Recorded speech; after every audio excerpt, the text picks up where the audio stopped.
selalu berusaha menyimpan sesuatu yang bisa membawa manfaat, baik untuk dirinya, untuk anak cucunya, maupun untuk keluarganya, untuk masa kini dan masa depannya. Kadang simpanan itu berbentuk uang, kadang berupa tanah, lain saat berbentuk pabrik, dan lain sebagainya. Sementara masa depan yang paling pasti adalah akhirat. Jika untuk masa depan dunia kita rela memeras keringat, membanting tulang, pergi pagi dan pulang petang, menyimpan uang, menyimpan tanah, menyimpan pabrik, pernahkah kita merenung jika satu saat kiamat datang, kita dibangkitkan dari kubur masing-masing, berdiri di padang mahsyar untuk mempertanggungjawabkan seluruh kegiatan hidup kita di dunia ini? Lalu kita akan menuju ke alam akhirat. Sudahkah kita mempunyai simpanan untuk akhirat kita? Pada pertemuan kali ini saya ingin menyampaikan sebuah hadis di mana Rasulullah sallallahu alaihi wasallam bersabda, "Arba'un min kanzil jannah." Simpanan sorga ada 4 macam. Yang pertama, ikhfa'us sadaqah, menyembunyikan sedekah. Saudara-saudara kaum muslimin, sebagaimana yang kita maklum bahwa Allah Subhanahu wa taala melebihkan sebagian rezeki dari kita terhadap yang lain. Ada yang kaya, ada yang setengah kaya, ada yang miskin, ada yang setengah miskin, dan selanjutnya. Ada yang gajinya kecil tapi penghasilannya gede. Ada yang penghasilannya gede tapi nggak punya gaji. Ada juga yang memang gajinya gede dan penghasilannya gede. Kelebihan rezeki merupakan sunnatullah dan tidak harus membuat kita merasa lebih dari yang lain. Bahkan sebaliknya, kelebihan itu harus membuat kita ringan tangan untuk menolong mereka yang memang memerlukan pertolongan. Kalau saudara diberikan ilmu, maka pertanyaan akhirat cuma satu: ilmumu kau amalkan untuk apa? Kalau saudara diberikan umur yang panjang, pengadilan akhirat juga bertanya satu: umurmu kau habiskan di mana? Tapi kalau saudara diberikan harta, pengadilan akhirat akan bertanya dua: hartamu kau dapat dari mana, kau belanjakan kemana? Dari mananya ditanya dan kemananya juga ditanya. Oleh karena kita akan dimintakan pertanggungan jawab, maka amanah yang bernama harta ini harus kita gunakan dengan sebaik-baiknya. Ada penggunaan yang merupakan kewajiban, itu zakat namanya. Ada penggunaan yang sewaktu-waktu, itu infak namanya. Ada yang lebih sewaktu-waktu lagi, dan itu sedekah namanya. Zakat dia terikat oleh haul dan nisab, oleh putaran batas waktu dan ukuran dari harta itu sendiri. Sedangkan infak terikat oleh situasi dan kondisi perekonomian seseorang. Sedangkan sedekah tidak terikat dengan apapun. Dalam kondisi seperti apapun kita bisa melakukan sedekah dengan yang terkecil sekalipun. Sampai-sampai Rasulullah sallallahu alaihi wasallam mengajarkan, la tahqiranna minal ma'rufi syai'an walau an talqa akhaka biwajhin talik. Atau ada hadis, tabassumuka fi wajhi akhika laka shadaqah. Senyumanmu kepada temanmu adalah sedekah. Jadi untuk melakukan sedekah tidak harus dalam berbentuk uang. Dengan ilmu kita bisa sedekah, dengan tenaga kita bisa bersedekah, dengan pikiran kita bisa bersedekah, bahkan senyum kepada teman itu pun sedekah. Jadi kalau sedekah dengan uang memang belum punya uang, nyengir aja banyakin. Itu asal pada tempatnya, jangan lalu ketemu tiang listrik cengengesan. Tentu tidak pada tempatnya dan tidak wajar. Nah, sedekah yang paling dicintai Allah adalah sedekah yang disembunyikan. Artinya jauh dari sifat riya. Kan kadang-kadang ada orang sedekah itu disebutkan namanya, apa tidak bagus? Kalau memang niatnya ikhlas, ya bagus-bagus saja. Untuk memberikan sugesti kepada yang lain. Di Fulan bin Fulan nyumbang sekian, diumumkan. Boleh kalau niatnya untuk memberikan rangsangan kepada yang lain supaya dia menyumbang lebih besar dari orang tadi. Tapi kalau itu mendatangkan riya, maka sedekah yang paling dicintai Allah adalah sedekah yang disembunyikan. Tangan kiri saja tidak tahu apa yang diberikan oleh tangan kanan. Sedekah yang dilakukan dengan ikhlas akan merupakan perbendaharaan surga, tersembunyi dari pandangan orang lain, tidak seorang pun tahu. Karena memang sikap yang baik adalah melupakan kebaikan dan mengingat kesalahan. Itu salah satu ciri orang bahagia. Orang yang selalu mengingat kesalahannya dan berusaha melupakan segala kebaikannya. Kalau dia akan berada kebaikan, dia tidak bisa ikut, dia merasa rugi karena dia merasa belum pernah berbuat baik. Tapi kalau akan melakukan kesalahan baru, dia ingat kesalahan yang sudah-sudah, sehingga terhalang baginya untuk melakukan satu kesalahan baru. Demikianlah saudara-saudara, bahwa Allah melebihkan rizki sebagian kita dari yang lain, agar terjadi tolong-menolong dalam kehidupan ini. Jadi kesenjangan yang nature, kesenjangan yang alami, itu sunnatullah. Ada yang kaya, ada yang miskin, ada yang kelas menengah. Nah, kenapa lalu sekarang kita berusaha mengentaskan kemiskinan? Oleh karena adanya kesenjangan struktural. Kalau yang kaya bisa semakin kaya, kenapa yang miskin tidak bisa naik jadi ikut sedikit kaya? Sebab pada dasarnya Islam adalah agama yang sejak turunnya sudah berupaya memerangi kemiskinan. Bahkan dikatakan kemiskinan itu mendekatkan kepada kekufuran. Orang kalau miskin udah dekat banget sama kafir. Gampang menjadi kafir. Berapa banyak saudara-saudara kita yang oleh karena soal perut, oleh karena soal materi, terpaksa meninggalkan dan menanggalkan akidahnya. Menjual petunjuk yang diberikan Allah dengan kesenangan dunia yang cuma sebentar ini. Na'udzubillah, thumma na'udzubillah. Jadi makin kita sembunyikan satu sedekah, semakin banyak perbendaharaan kita di surga. Sedekah yang paling dicintai Allah adalah sedekah yang disembunyikan. Malahan ada seorang sufi, dia punya kebiasaan kalau pergi sholat Jumat dia bawa uang, itu uang dia taruh di bawah tikar masjid. Dia niat sedekah kepada siapa saja yang nemuin itu duit. Maksudnya apa? Supaya yang nemuin nggak tahu siapa yang punya duit. Demikian dia saking ingin menyembunyikan sedekahnya. Karena sifat riya itu bisa memakan amal kita sendiri. Riya itu termasuk menyebut-nyebut kebaikan kita. Orang yang suka nepuk dada, sedikit-sedikit ngitungnya kalau nggak gua. Tuh kalau nggak gua tuh. Tuh yang belas itu kalau nggak gua, kalau nggak gua. Iya kalau nggak lu kenapa emang? Orang yang suka menepuk jasad. Tuh, biasanya memang begitu saudara-saudara.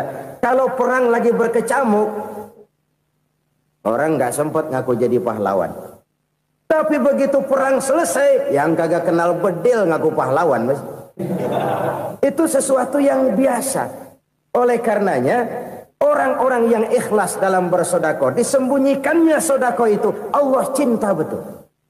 Malahan ada hadis memberikan jaminan, inna sedaqatal mar'il muslimi tazidu fil umri wa tadfa'u mitatas su'i. Sesungguhnya sedekahnya seorang mukmin tazidu fil umri, bisa menambah umur panjang. Wa tadfa'u mitatas su'i, dan menyelamatkan manusia dari mati secara su'ul khatimah. Jadi siapa yang kepengen panjang umur, banyaklah sedekah. Yang bosan hidup, pelit terus.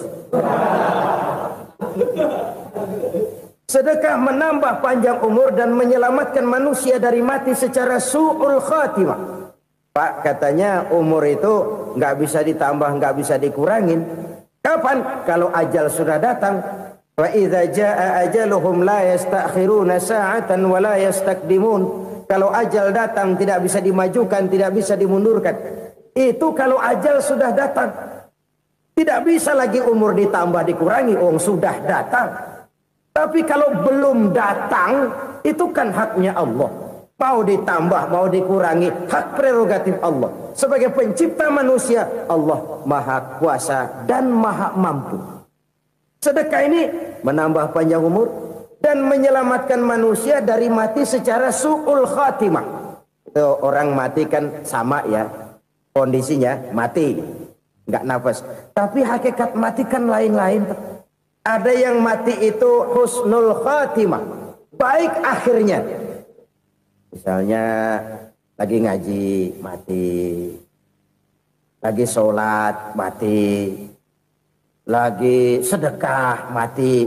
Ini yang dinamakan dengan husnul khatimah, baik di akhirnya. Sebaliknya ada yang su'ul khatimah, jelek di akhirnya. Ini yang jadi catatan akhir. Lagi nyekek botol, mampus. Lagi banting kartu, modar. Su'ul khatimah, jelek pada akhirnya. Sedekah menyelamatkan manusia dari mati secara su'ul khatimah. Dan kita semua kepengen mendapat husnul khatimah, jauh dari su'ul khatimah. Oleh sebab itu yang bisa menyelamatkan kita dari penyakit itu antara lain adalah sedekah yang disembunyikan, yang dikerjakan dengan ikhlas karena Allah, tidak karena kepengen dipuji orang, tidak karena ingin dikatakan orang pemurah. Sebab orang dermawan itu orang yang memberi tanpa harus diminta. Kalau masih harus diminta, ya belum dermawan namanya, masih harus diminta. Kalau nggak diminta ya tulus, lolos, polos. Saudara-saudara kaum muslimin rahimakumullah. Harta adalah amanat dan akan kita pertanggungjawabkan. Allah melebihkan rizki sebagian kita dari yang lain agar kita saling tolong menolong, bantu membantu. Nabi janjikan siapa yang meringankan beban saudaranya muslim di dunia, Allah akan meringankan bebannya di akhirat nanti. Sebuah jaminan dari baginda Nabi. Si orang yang kita bantu barangkali tidak bisa membalas, Allah yang akan membalas lewat jalan lain yang tidak pernah kita sangka-sangka. Ada orang tanya, Pak, ini ada orang nyumbang masjid sambil marah-marah, bagaimana? Saya bilang sumbangannya aja ambil, marahnya jangan. Marahnya jangan diambil, itu urusan dia. Saudara-saudara kaum muslimin rahimakumullah. Umat Islam ini kan umat yang punya potensi besar. Kadang kita merenung, kenapa kadang-kadang pembangunan masjid kok lambat sekali? Kalau hotel hari ini peletakan pertama, bulan depan peresmian. Supermarket hari ini peletakan batu pertama, minggu depan peresmian. Tapi kalau sudah yang namanya masjid, kadang-kadang peletakan batu pertama sekaligus jadi batu terakhir. 3 tahun, 4 tahun, campur nebar jalak di jalanan, duit dijaring kayak ikan sepat. Apa tidak ada orang Islam yang kaya? Banyak. Apa tidak ada pengusaha muslim yang jadi konglomerat? Ada. Lalu yang belum banyak itu yang komit terhadap nilai-nilai agamanya. Akhirnya kita jatuh jadi umat yang lemah. Belum ada pengusaha konglomerat muslim buka pabrik supermi cap beduk misalnya umpamanya atau pabrik kecap cap sorban supaya identitas keislamannya sedikit kelihatan. Kita jatuh jadi umat yang lemah karena potensi tidak terinventarisir dengan baik. Kita ini ibarat kompor yang cuma matengin nasi orang lain. Potensi kita dimanfaatkan oleh orang lain. Ukhuwah Islamiyah kita baru terbatas kepada silaturahmi. Ukhuwah di bidang ekonomi kita lemah, ukhuwah di bidang kebudayaan kita lemah, apalagi ukhuwah di bidang politik kita lebih rapuh lagi. Padahal ukhuwah itu adalah totalitas kehidupan manusia, menyangkut ipolek sosbud, memerlukan nilai-nilai ukhuwah. Jadi oleh karena itu mari kita menyadari di dalam harta kita, walaupun kita yang cari, pergi pagi, pulang sore, peras keringat, banting tulang, di sana ada harta anak yatim. Di sana ada hak masjid. Di sana ada hak pesantren, di sana ada hak jihad. Berbahagialah seseorang apabila dia oleh Allah dijadikan keran. Keran itu menyimpan air, tapi tidak untuk dirinya, tapi disalurkannya kepada mereka yang memang memerlukannya. Saudara-saudara kaum muslimin rahimakumullah, ini yang pertama. Jadi perbendaharaan surga adalah menyembunyikan sedekah. Orang lain nggak tahu, kita pun nggak pernah ngitung-ngitung. Kita anggap lewat begitu saja, padahal itu deposit akhirat. Satu. Yang kedua, perbendaharaan surga itu apa? Wa kitmanul musibah, menyembunyikan kesulitan. Kadang orang takut menghadapi kesulitan, tapi makin kita merenung, hidup ini kan sebenarnya urusan. Takut sama urusan, ya jangan hidup. Tandanya orang hidup itu kalau punya urusan. Urusan melupakan problem. Problem sering menimbulkan kesulitan. Kesulitan bukan untuk ditakuti, tapi untuk diatasi dan dicarikan jalan keluarnya. Siapa sih orangnya yang gak pernah sulit-sulit? Makin tinggi status sosialnya, makin gede urusannya. Makin tinggi kualitas imannya, makin berat tingkat kesulitannya. Cuma memang yang namanya enak itu seperti pelangi. Biang lala itu nggak pernah di atas kepala kita, di atas kepala orang melulu. Lo sih enak lo, kata kita. Dia juga bilang yang enak kan lo. Pelangi itu nggak pernah di atas kepala kita. Kata tukang beca, aduh enak ya naik Mercy. Kata tukang beca, apa yang di dalam mobil Mercy? Aduh enak bener tukang beca, di jok ngeringkuk ngorok pules bener. Saya kamar pakai AC sejuk, tempat tidur sutra empuk, alga spring bed, pulak kulik nggak bisa pules kalau belum minum Valium, belum tidur. Enak bener tukang beca, di jok ngorok nggak tahu wetan kulon. Si tukang beca bilang yang di Mercy enak, yang di Mercy bilang tukang beca enak. Inilah enak, nggak pernah di atas kepala kita, di atas kepala orang lain melulu enak itu. Nah, saudara-saudara,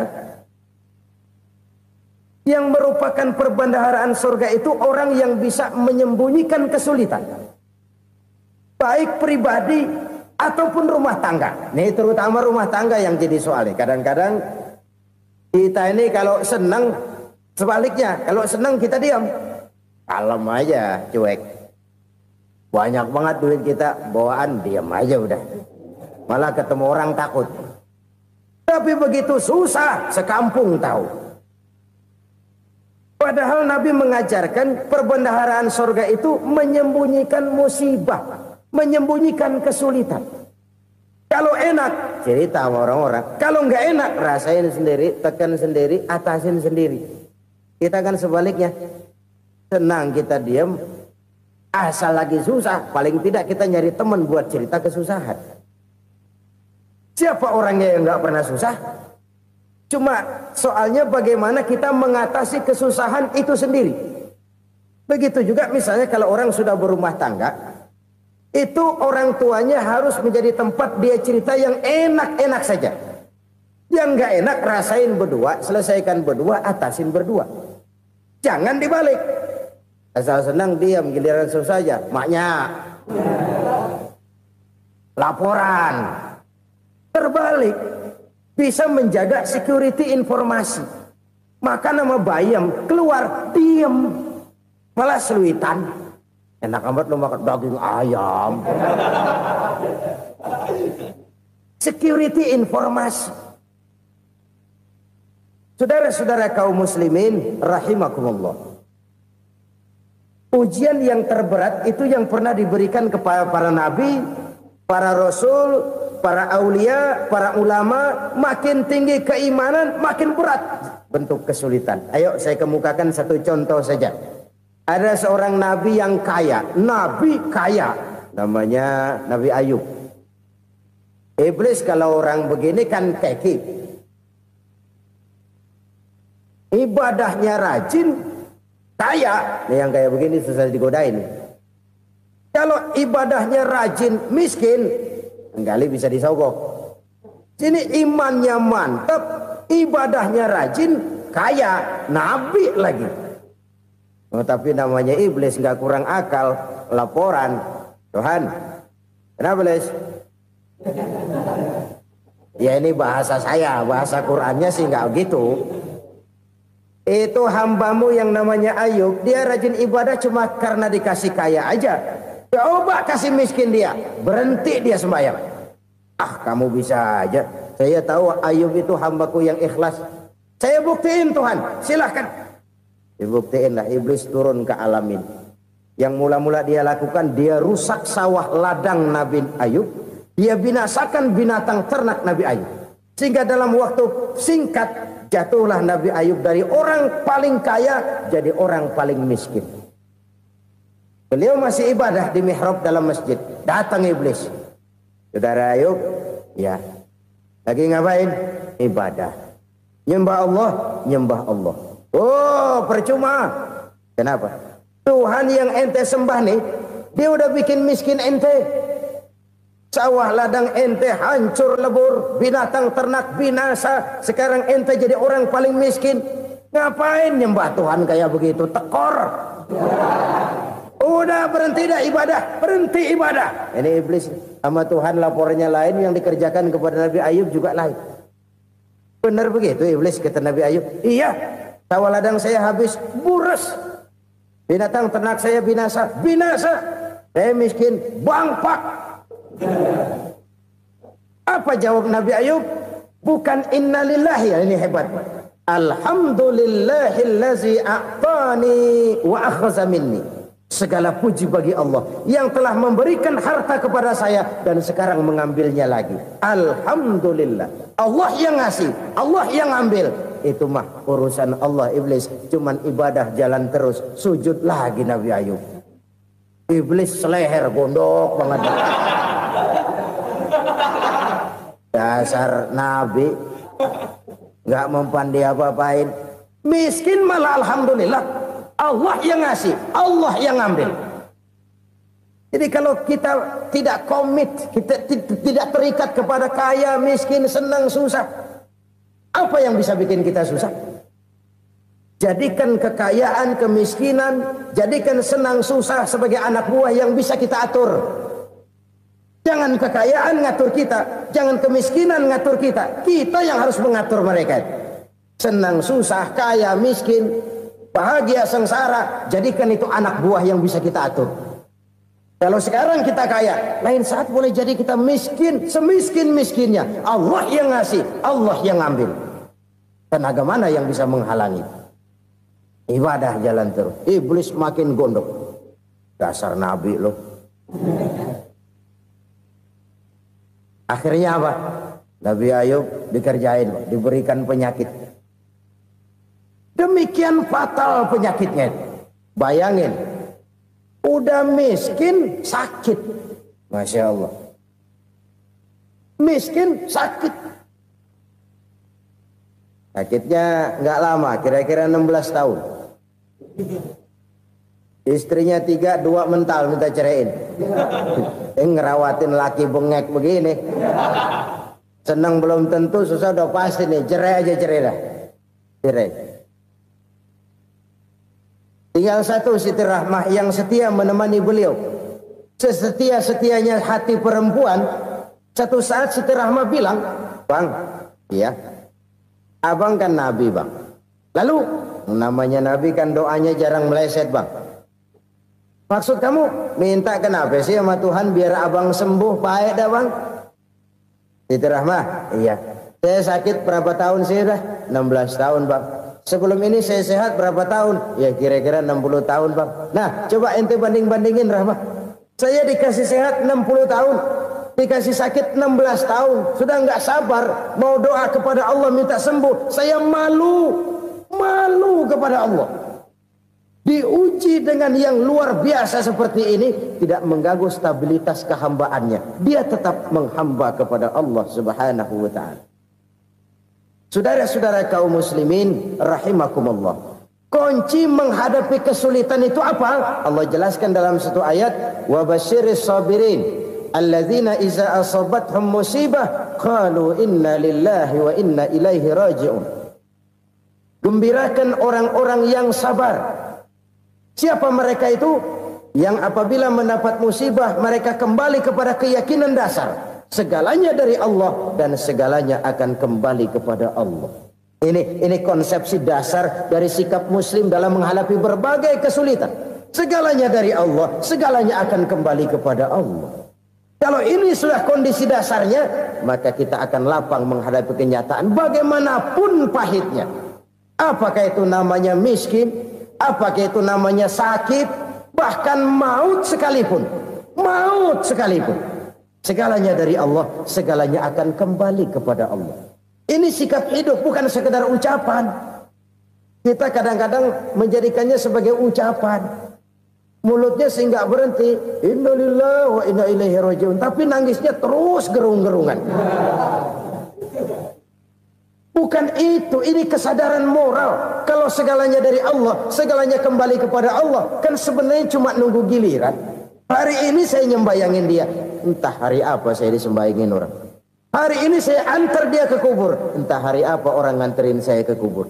Hari ini saya tahlilkan dia, entah nanti kapan orang tahlilkan saya. Segalanya dari Allah, segalanya akan kembali juga kepada Allah. Oleh sebab itu saudara-saudara, kesulitan bukan untuk ditakuti. Kesulitan justru untuk diatasi, dicarikan jalan keluarnya. Dan tidak ada orang yang tidak pernah mendapat kesulitan. Tidak ada. Semakin tinggi status sosial, semakin tinggi kualitas keimanan, semakin besar juga tingkat kesulitan. Hanya saja bagaimana cara kita mengatasinya. Dan Al-Quran menyatakan, inna ma'al usri yusra. Di balik kesulitan itu pasti ada kemudahan. Roda itu berputar. Karena itu Rasulullah Sallallahu Alaihi Wasallam mengingatkan kepada kita, ta'arraf ilallahi firraha ya'rifka fisyiddah. Ingatlah kepada Allah di waktu kamu senang, supaya Allah ingat kepada kamu di waktu kamu susah. Kalau waktu senang kita ingat kepada Allah, kita susah, Allah tidak akan meninggalkan kita. Tapi kalau waktu senang kita jauh dari Allah, sujud tidak sempat, dengan masjid jauh, ketika senang kita lupakan Allah. Nanti begitu kita susah, Allah lupakan kita. Dan itu menyakitkan. Oleh karena itu orang-orang tua kita dulu bilang, kalau lagi sehat ingat-ingat, lu bakal sakit nanti. Kalau lagi kaya ingat-ingat satu saat kita bakal jatuh miskin. Bahkan kalau lagi muda ingat-ingat kita bakal tua. Dan yang terpenting, kalau lagi hidup ingat-ingat kita bakal mati. Saudara-saudara kaum muslimin rahimakumullah. Jadi yang kedua yang merupakan perbendaharaan surga, menyembunyikan musibah. Saudara-saudara kaum muslimin rahimakumullah. Hal ketiga yang merupakan perbendaharaan surga adalah wasilatur rahmi. Orang yang suka bersilaturahmi. Sebagaimana yang kita maklum bahwa manusia adalah makhluk yang disebut zon politika. Makhluk sosial yang tidak mungkin hidup sendiri-sendiri. Betapa dan siapapun kita memerlukan orang lain.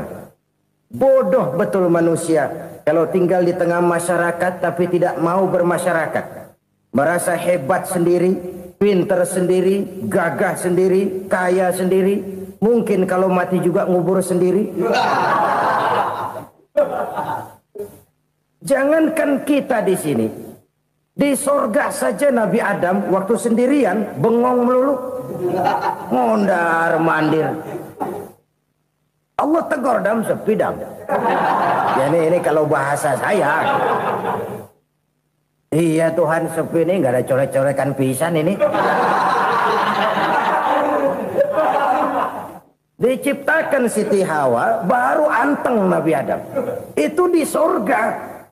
Cobalah. Umpamanya saudara tinggal di Jakarta nih. Kayak bener. Apaan aja di Jakarta punya saudara dah.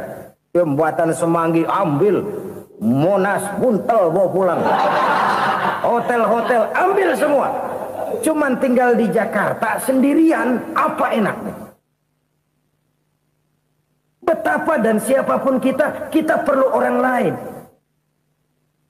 Tidak ada seorang pun yang bisa memenuhi kebutuhan hidupnya secara sendiri-sendiri. Nah, Islam telah menyelamatkan manusia dari ras diskriminasi. Mengikat manusia dengan persaudaraan yang berlandaskan kepada akidah.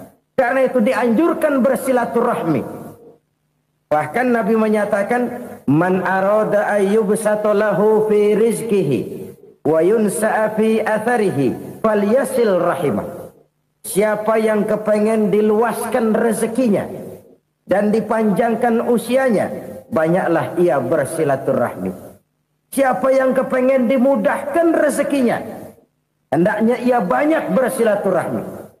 Kalau banyak teman, kesulitan kan paling tidak ada tempat cerita.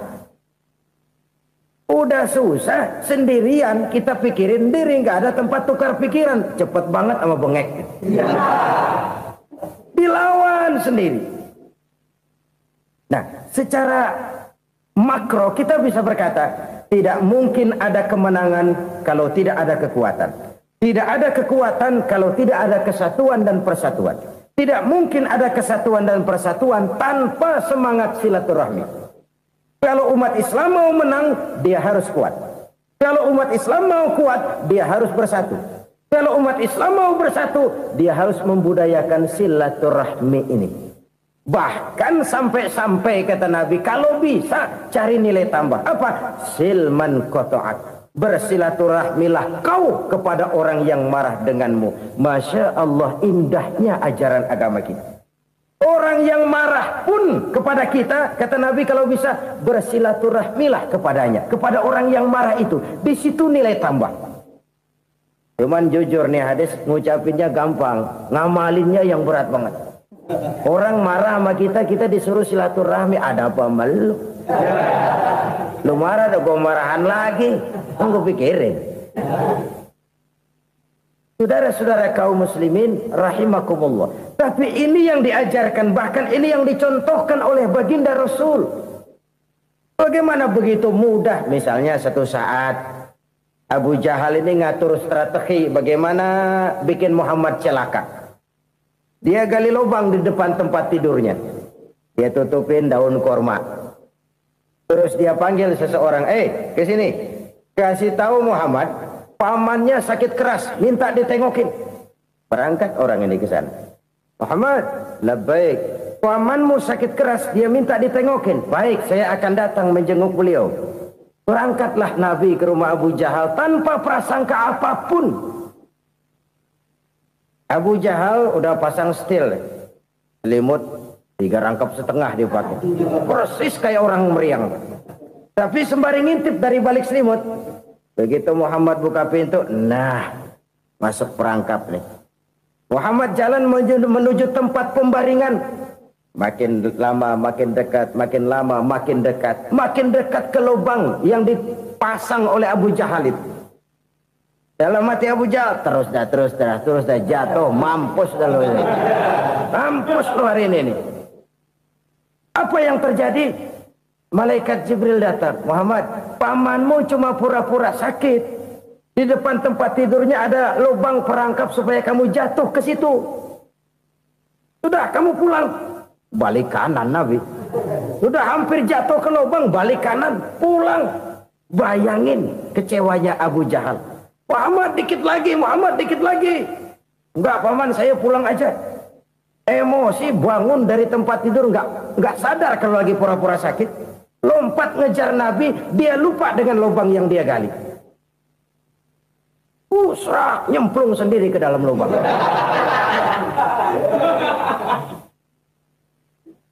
Nabi terus berlalu. Ini terjadi keanehan.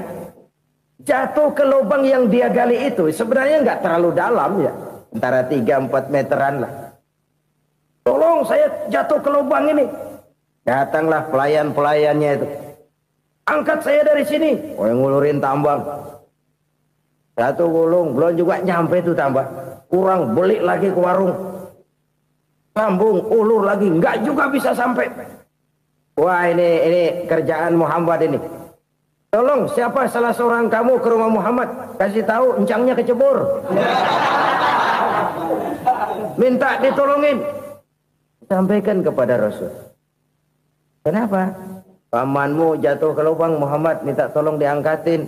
Tambang udah nyambung-nyambung nggak nyampe juga. Ya, nanti saya datang, saya tolong. Coba. Nyata-nyata orang berniat jahat mau mencelakakan dia. Datang dia menolong. Ini yang disebut air tuba dibalas air susu ya ini. Bukan sebaliknya. Air tuba dibalas air susu. Paman, kecebur ya? Iya Muhammad, tolong ini. Pegang tangan saya. Nabi ulurkan tangannya. Nyampe. Dipegang oleh Abu Jahal. Diangkat ke atas.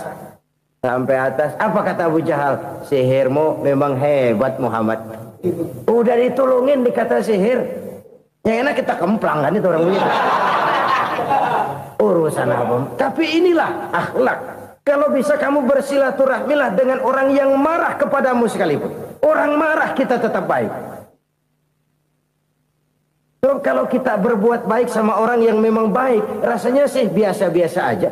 Orang baik kita baik lagi. Ya draw aja, belum ada nilai tambah di situ. Baru ada nilai tambah kalau kita bisa berbuat baik kepada orang yang nyakitin kita. Itu namanya kita setingkat di atas dia. Dia sakitin kita, kita berbuat baik sama dia. Dia pelit sama kita, kita baik sama dia. Dia marahin kita, kita deketin dia. Di situ kita punya nilai tambah. Jadi siapa yang ingin diluaskan rezekinya kata Nabi dan dipanjangkan umurnya, hendaklah ia banyak-banyak bersilaturahmi. Sederhana sebenarnya silaturahmi. Tapi silaturahmi membangkitkan semangat kesatuan dan persatuan. Kesatuan dan persatuan melahirkan kekuatan. Dalam matematika, 1 ditambah 1 pasti 2. Tapi di tengah masyarakat, 1 orang takut ditambah 1 orang takut, hasilnya jadi 2 orang setengah berani. Kenapa setengah berani? Karena udah berdua. Tadi pan takut sendirian. Kalau dia kumpul turu-turu takut lah jadi berani. Kita yang lemah, kita yang tidak berdaya, kita yang miskin, kalau mau kompak bersatu, apa yang nggak bisa kita kerjain? Apalagi tinggal di kota besar, pilihan cuma 2, bertahan atau minggir. Bertahan atau minggir. Untuk bisa bertahan harus mampu bersaing. Untuk mampu bersaing harus punya keahlian. Keahlian harus ditunjang dengan pendidikan. Ditambah oleh kekompakan sebagai umat. Udah miskin mencar mulu, orang injek gitu. Orang nggak pandang urusan apa malu. Oleh karena itu silaturahmi pada hakikatnya merupakan roh dari ukhuwah yang diajarkan oleh agama kita. Bagaimana Islam menyelamatkan masyarakat manusia dari ras diskriminasi, mengikat manusia, dan tidak ada persaudaraan yang lebih indah selain persaudaraan yang diikat dengan nilai-nilai akidah. Sepanjang orang di jalan Allah, itulah saudara kita. Keluar dia dari jalan Allah, selesailah persaudaraan sampai di situ. Karena itu, kalau ingin menyimpan sesuatu di surga, banyaklah bersilaturahmi. Datang ke rumah ini, datang ke rumah itu, dan lain sebagainya. Itu simpanan kita di akhirat nanti.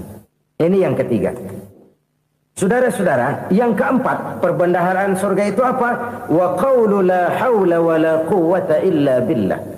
Ucapan la haula wa la quwwata illa billah. Ibadah kan ada yang berat, modalnya besar. Bangun masjid berat, modalnya besar. Bangun rumah sakit berat, modalnya besar. Ada ibadah yang berat tapi modalnya ringan. Misalnya puasa. Puasa itu berat, mengendalikan nafsu. Kalau sekedar nggak makan nggak minum sih enteng, mengendalikan nafsu itu jihad terbesar. Tapi kan modalnya ringan, cuma niat saja. Ini ibadah berat, modalnya ringan. Ada ibadah yang ringan, modalnya juga enteng. Seperti termasuk ucapan la haula wa la quwwata illa billah. Tanpa sadar, la haula wa la quwwata illa billah, nyelengin tuh di surga. Nyelengin, kita nggak terasa nyelengin simpenan akhirat. La haula wa la quwwata illa billah, nyimpan lagi. Kaget, la haula wa la quwwata illa billah, nyimpan lagi. Banyak simpanan. Walaupun sebenarnya yang dimaksud di sini adalah kesadaran batin bahwa tidak ada daya dan kekuatan kecuali Allah. Itu intinya. Kita memulai pekerjaan disunahkan baca bismillah, kan begitu. Apa itu? Kesadaran moral. Bahwa ini saya bisa kerjakan. Saya kerjakan ini dengan menyebut nama Allah. Kenapa? Kalau Allah tidak memberikan daya dan kekuatan, mana mampu saya kerjakan ini. Maka saya kerjakan ini dengan menyebut nama Allah. Bismillah. Kesadaran moral. Manusia hanya wajib berusaha, tapi nggak pernah wajib berhasil. Banyak hal-hal yang kalau kita renungkan secara rasio nggak mungkin, tapi jadi kenyataan. La haula wala quwata illa billah. Tidak ada daya dan kekuatan kecuali bagi Allah semata-mata. Kesadaran moral akan kelemahan dan keterbatasan makhluk bernama manusia. Kadang kita kagum dengan otak, tapi kita sering lupa sama yang bikin otak. Padahal bagaimanapun hebatnya otak, yang bikin otak pasti lebih hebat dari otak. Nggak percaya, silahkan otak-otakan. Inilah kecenderungan. Kita kagum dengan pesawat-pesawat mutakhir, bukan main, besi gede banget terbang itu. Alangkah hebatnya. Lalu apa yang bikin otak tidak lebih hebat dari itu semua? Kita puji laut, apa yang bikin laut tidak lebih hebat dari laut itu? La haula wala quwata illa billah. Tidak ada daya dan kekuatan kecuali Allah. Apa yang bisa kita lakukan kalau tidak karena daya dan kemampuan yang diberikan oleh Allah kepada kita? Lahirlah sikap tawadu, rendah hati, tidak melonjak menjadi angkuh dan sombong, sadar akan kelemahan dan keterbatasan diri. Sebagai makhluk yang diciptakan oleh Allah Subhanahu wa ta'ala. Jadi satu sisi ini ucapan yang berpahala, la haula, jadi wiridan. Pada sisi lain ini kesadaran moral, sikap mental, kesadaran batin, bahwa yang punya daya dan kekuatan itu cuma Allah. Kita nggak pantas untuk sombong, sebab sombong itu pakaiannya Allah. Kita nggak sedang pakai pakaian Allah, kegedean. Dan makin kita renungi, makin terbentur. Apa sih yang bisa kita sombongin? Kita mau sombong apa? Kaya? Pintar? Itu kan semua relatif. Di atas langit masih ada langit lagi. Jadi oleh karenanya, marilah kita menyadari. Manusia hanya wajib berusaha, tapi tidak pernah wajib berhasil. Yang berusaha saja tidak wajib berhasil, apalagi yang tidak berusaha. Islam bukan agama orang pemalas yang selesai sholat lalu endelohom, nggelenggem ayem-ayem. Tapi Islam bukan agama orang sombong yang setelah berusaha lalu tidak memerlukan Allah. Kita bisa saja bikin proyeksi, tahun sekian kita bakal panen besar menurut perhitungan otak. Tapi ada kejadian lain. Apa? Tikus ngambek. Habis itu dimakanin tikus, panen gagal. Proyeksi rasional gagal oleh tikus-tikus yang ngambek itu. Bisa saja terjadi. Tahun depan kita panen besar, urung. Kenapa? Musim panas panjang. Dan sekarang ini koran-koran bikin berita musim mengalami penyelewengan. Bukan cuma manusia yang nyeleweng sekarang. Musim pakai nyeleweng. Mestinya kan musim hujan udah selesai. Masih hujan-hujan juga. Musim. Nah sekarang kita boleh bikin proyeksi. Kita bakal panen besar. Tahu-tahu musim panas panjang. Sawah retak, air kering. Cari teknokrat yang paling botak. Suruh pendekin tuh musim panas. La haula wa la quwata illa billah. Inilah kesadaran moral. Saudara, saya teringat satu saat ada seorang konglomerat. Umurnya ya kira-kira 70-an. Satu saat dia ditanya oleh wartawan, "Pak, umur Bapak berapa sih?" "Ya paling 10 tahun." 10 tahun? 10 tahun? Anak Bapak berapa orang? Satu saja? Satu. Harta Bapak berapa? Ya paling-paling bangsa 7 juta kali. 7 juta? Iya. Pak, kenapa Bapak bohongi saya? Bapak punya buku biografi. Koran-koran, majalah-majalah banyak memuat cerita riwayat hidup Bapak.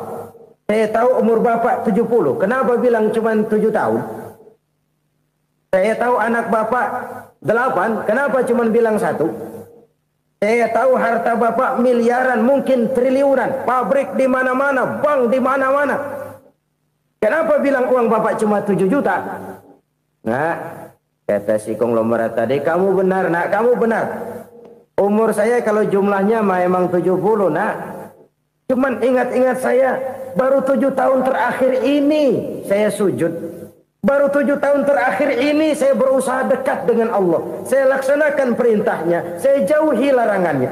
7 tahun inilah rasanya yang ada nilainya di hadapan Allah. Yang 63 tahun matong, kelabu, kelam umur gue. Habis untuk maksiat, untuk munkarat. Maka ketika ditanya tadi, umur saya 7 tahun itu. Oh begitu Pak. Oh iya. Lalu anak Pak. Anak bapak kan 8. Kenapa bilang cuma 1? Nah, kalau jumlah hitungannya memang anak saya 8. Tapi dari 8 orang ini rasanya cuma 1 nih. Yang bakal jadi buah hati, belahan jantung. Pelanjut cerita, penerus sejarah. Bakal jadi anak soleh yang akan mendoakan saya. Cuma 1 rasanya anak saya ini yang bakal jadi buah hati saya. Besar-besaran saya. Yang akan mendoakan di kubur saya. Yang akan mendoakan di akhirat saya. Yang 7 orang mana, Masya Allah, yang atu tenggeng, yang atu nyekek botol ngolo, yang atu nggak karu-karuan. Makanya saya bilang 1 anak saya yang akan bisa mendoakan saya. Oh begitu Pak. Iya. Nah harta Pak, harta bapak kan triliunan, pabrik bapak di mana-mana, uang bapak hampir di tiap bank-bank besar. Kenapa bilang cuma 7 juta? Betul kau nak. Harta saya kalau jumlahnya memang miliaran, triliunan mungkin. Tapi yang saya ingat baru 7 juta tuh yang saya belanjakan di jalan Allah. Saya nyumbang masjid, saya santuni yatim piatu, saya bantu pembangunan pesantren, saya bantu pembangunan rumah sakit Islam.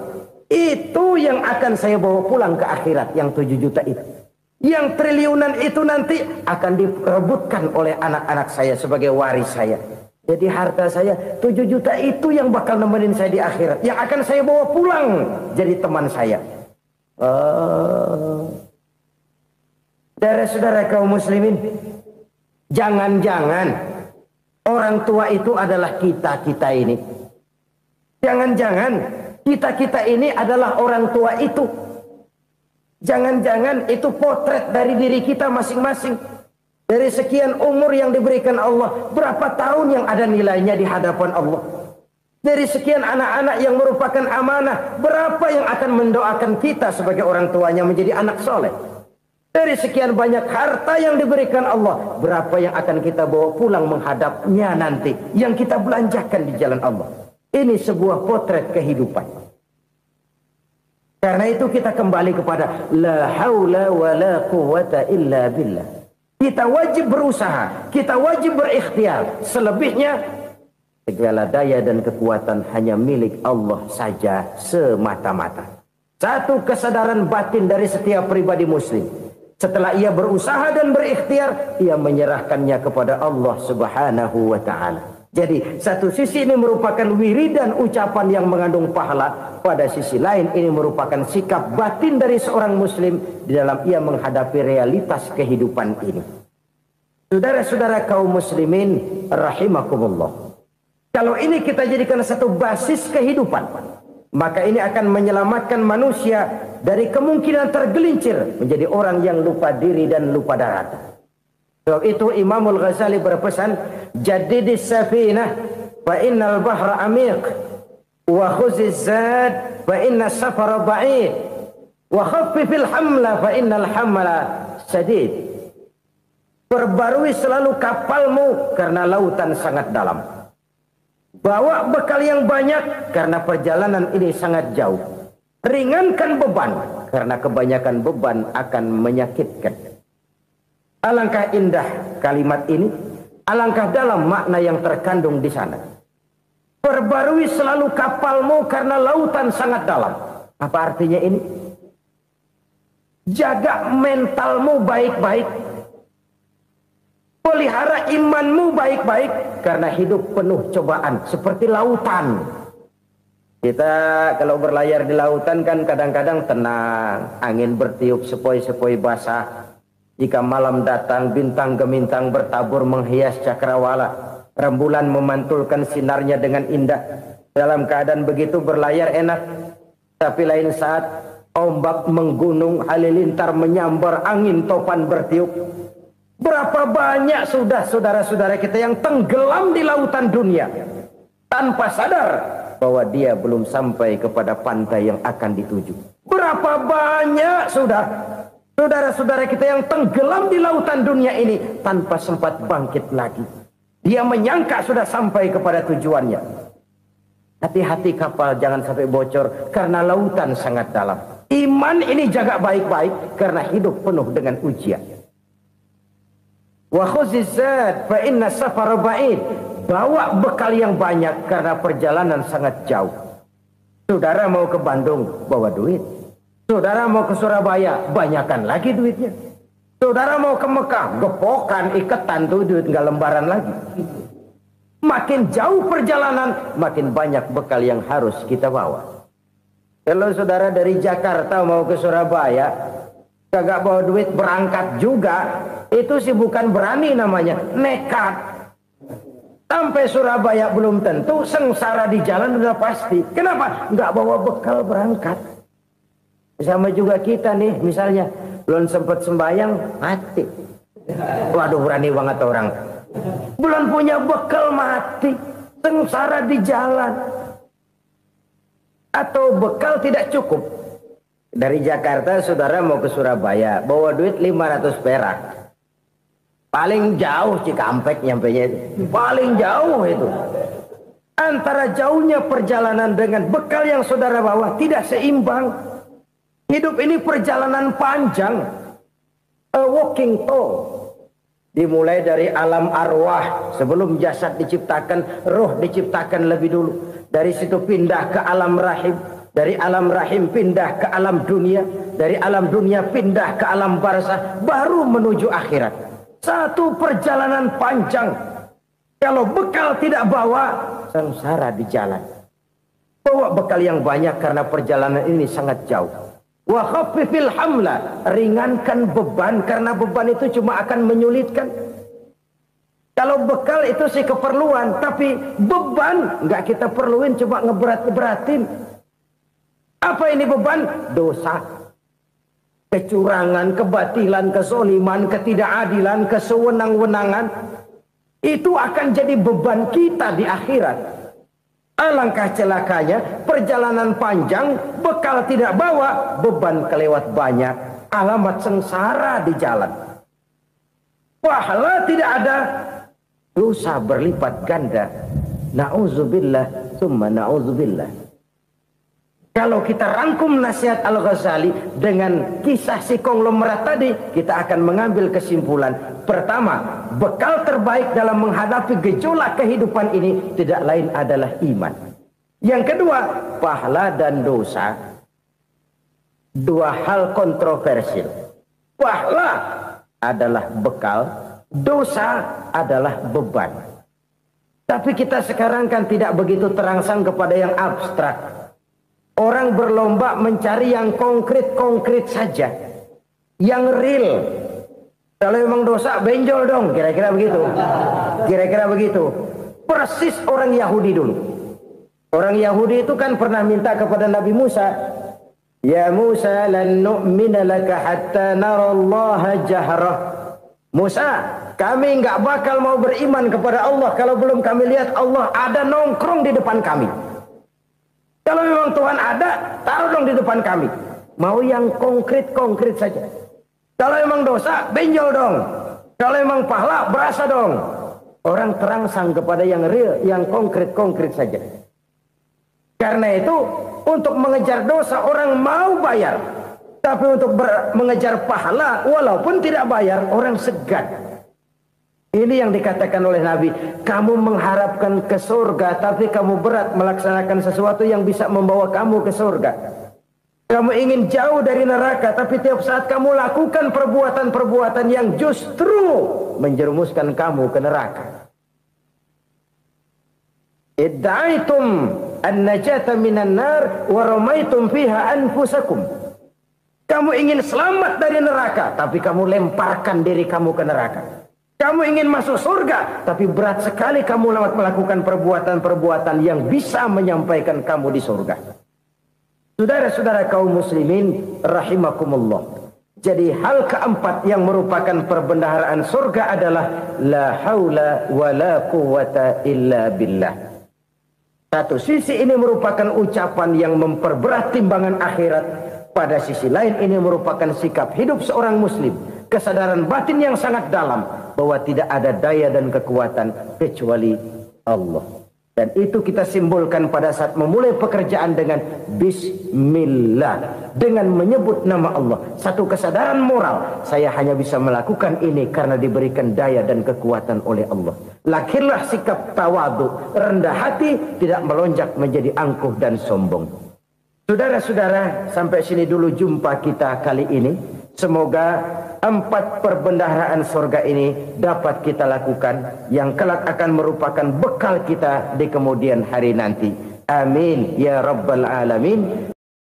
Bapak-bapak, ibu-ibu, saudara-saudara kaum muslimin rahimakumullah. Di dalam kehidupan kita sebagai seorang muslim, minimal 5 kali dalam sehari semalam kita mendengar seruan untuk mendirikan solat yang disebut azan. Ada kalimat menarik di dalam kalimat azan itu, yakni seruan hayya 'alal falah, marilah menuju kepada keberuntungan, marilah meraih kemenangan. Seruan ini adalah kecenderungan dari setiap manusia, apapun warna kulitnya. Artinya, setiap orang dalam hidup selalu ingin meraih dan mencari kemenangan. Kemenangan akan melahirkan kepuasan batin, dan kepuasan batin memberikan kebahagiaan. Sedangkan kekalahan melahirkan penderitaan batin, dan penderitaan batin menjerumuskan seseorang di dalam berbagai bentuk kerugian. Jikalau inilah seruan azan, maka masalahnya ialah apa yang menyebabkan kita meraih kemenangan. Al-Quranul Karim memberikan tuntunan dan ajaran kepada kita bahwa orang-orang yang memperoleh kemenangan itu tidak lain adalah orang-orang yang bertakwa. Hanyalah mereka yang bertakwa kepada Allah Subhanahu wa ta'ala pada akhirnya akan tampil sebagai pemenang. Lalu siapa orang yang bertakwa itu? Dijelaskan dalam awal-awal Al-Baqarah, orang yang bertakwa yang akan meraih kemenangan.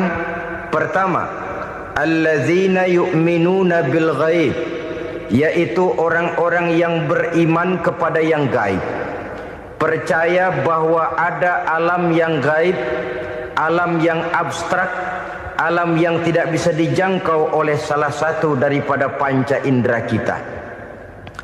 Mereka percaya dan beriman kepada adanya malaikat, beriman kepada adanya iblis dan jin, beriman kepada adanya alam kubur, beriman kepada adanya alam mahsyar, beriman kepada adanya alam akhirat, beriman kepada adanya surga dan neraka.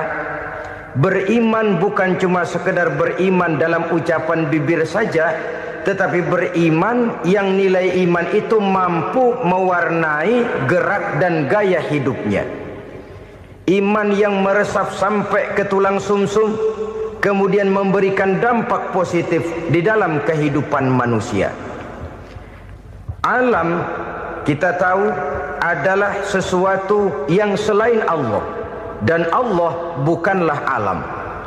Apapun namanya selain daripada Allah, itu adalah alam. Alam pada hakikatnya terbagi menjadi 2. Ada alam syahadah, alam nyata, alam konkret, alam yang bisa dijangkau oleh salah satu indera kita. Kemudian ada alam ghaib, alam yang tidak bisa dijangkau oleh panca indera kita, alam metafisika, alam abstrak, alam yang wajib kita imani keberadaannya. Kita percaya bahwa malaikat itu ada, Kita percaya kepada jin, bahwa jin itu ada. Kita percaya kepada adanya iblis dan setan. Bukan percaya kepada iblis dan setannya, percaya bahwa iblis dan setan itu ada. Itu termasuk salah satu daripada sifat orang yang bertakwa kepada Allah. Saudara-saudara kaum muslimin rahimakumullah, kecenderungan pembangunan yang lebih bersifat materialistis biasanya menggeser aspek kehidupan rohani. Orang berpikir empiri, dan dalam pola pikir yang demikian maka alam gaib tidak lagi mendapat perhatian. Aspek kehidupan yang bersifat rohaniah malah mulai ditinggalkan. Akibatnya terjadilah kepincangan di dalam kehidupan kita. Pernah ada satu pengalaman pribadi dalam perjalanan kembali ke tanah air. Dalam pesawat di sebelah kanan saya duduklah seorang Jerman namanya Heiner Simonsen. Iseng saya ajak kenalan, saya ajak ngobrol, saya tanya dia. Saya bilang, Mas Heiner ini, kalau pesawat yang kita tumpangi ini jatuh ke bawah, kira-kira apa yang bakal terjadi, Mas? Dia bilang, kita semua akan mati. Begitu? Iya. Oke. Apa itu mati? Tanya saya. Dia bilang, untuk tahu apa itu mati, kita harus tahu lebih dahulu apa itu hidup. Saya pikir nih bule bisa ngomong juga. Baiklah kata saya. Apa hidup menurut Anda itu? Oh, hidup itu dia bilang, kalau seluruh anggota badan kita bekerja secara normal, paru-paru memompa darah secara normal, jantung berdetak secara normal, sel-sel tubuh bekerja secara fit, dan organisme tubuh hanya mau bekerja secara normal, dia bilang, kalau kita memberi makan yang cukup, menu yang teratur, dan gizi yang lengkap. Saya bilang, kesimpulannya apa, Ner? Dia jawab, hidup adalah dari tangan ke mulut. Life is from the hand to the mouth, kata dia. Hidup adalah dari tangan ke mulut.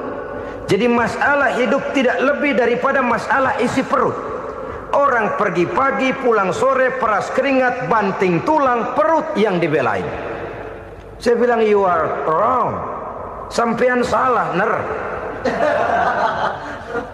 Kamu orang Islam bukan? Bukan. Pantas. Kenapa saya salah? Dia bilang.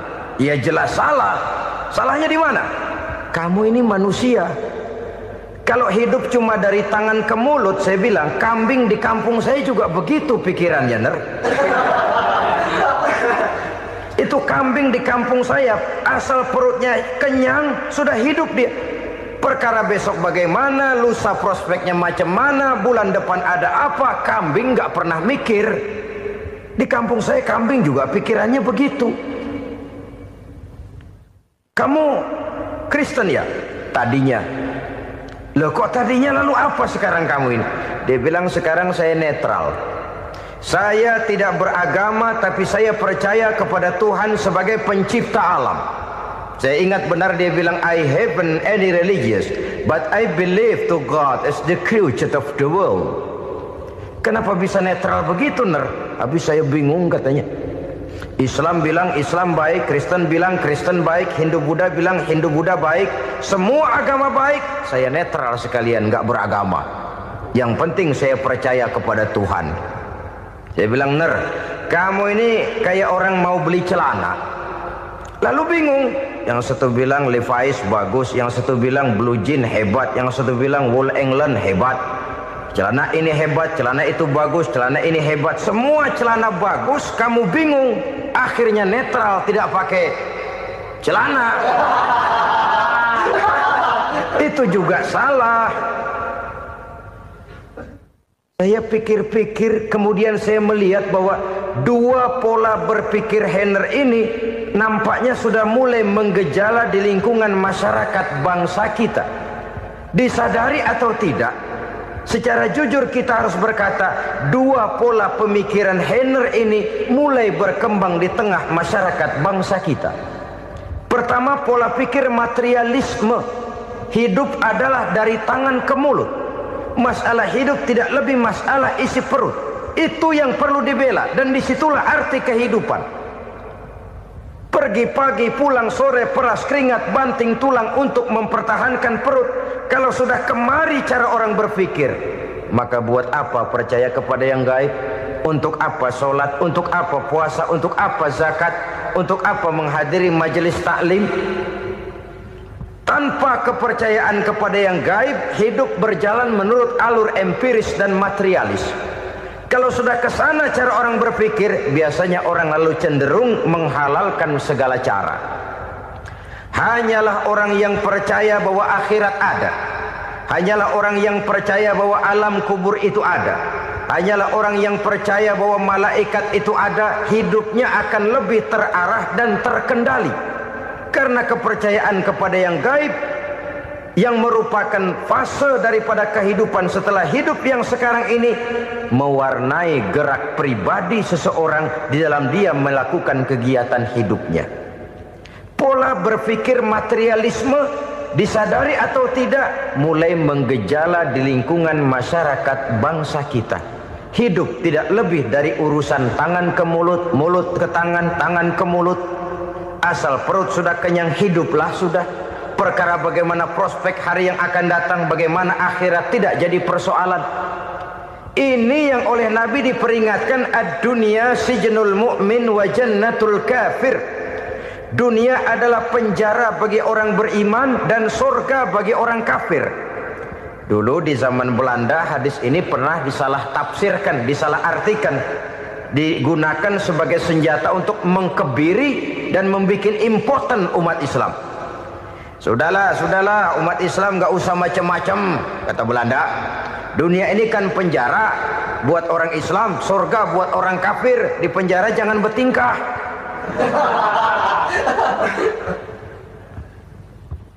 Pengertiannya tidak begitu.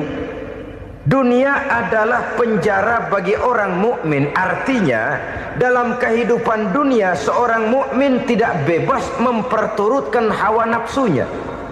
Di penjara hawa nafsunya itu. Sebaliknya surga bagi orang-orang kafir.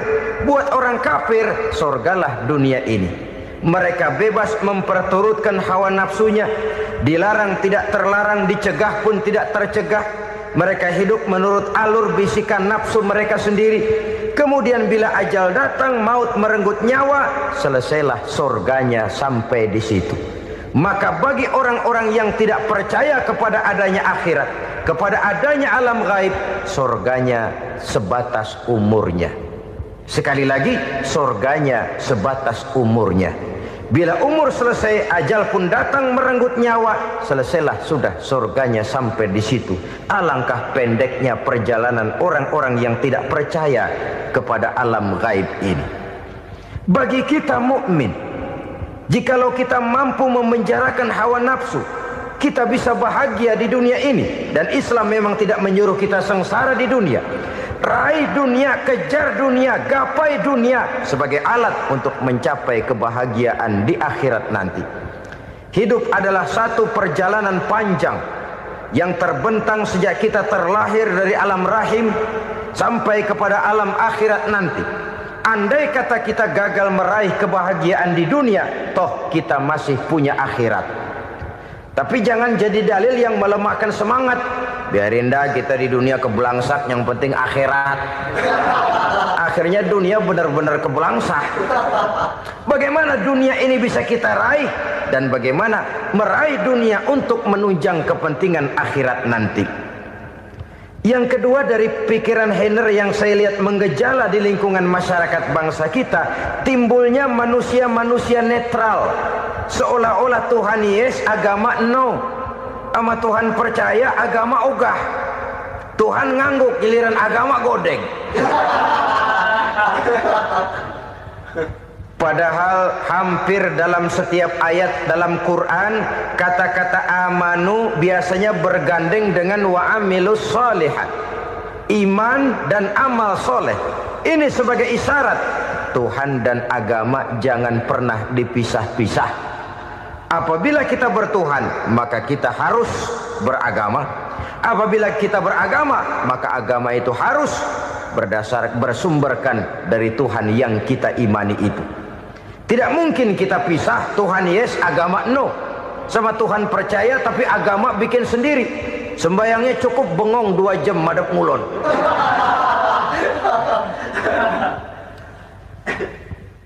Saudara-saudara kaum muslimin rahimakumullah. Jadi dengan demikian, agama yang kita akui merupakan unsur mutlak di dalam pembangunan sekarang ini, merupakan bagian dari kehidupan yang menuntun kita bahwa di balik alam nyata ini, di balik alam syahadah ini ada alam gaib. Dan mudabbir, murabbi, yang mengatur, yang menguasai, yang memelihara baik dia alam nyata, baik dia alam gaib, tidak lain adalah Allah Subhanahu wa taala. Di sana ada satu super power, satu maha kekuatan yang kita perlu bersandar kepadanya. Sebagai makhluk nyata yang hidup di alam nyata, berbuatlah secara nyata sebagaimana harusnya kita berbuat. Karena Islam jelas bukan agamanya orang pemalas.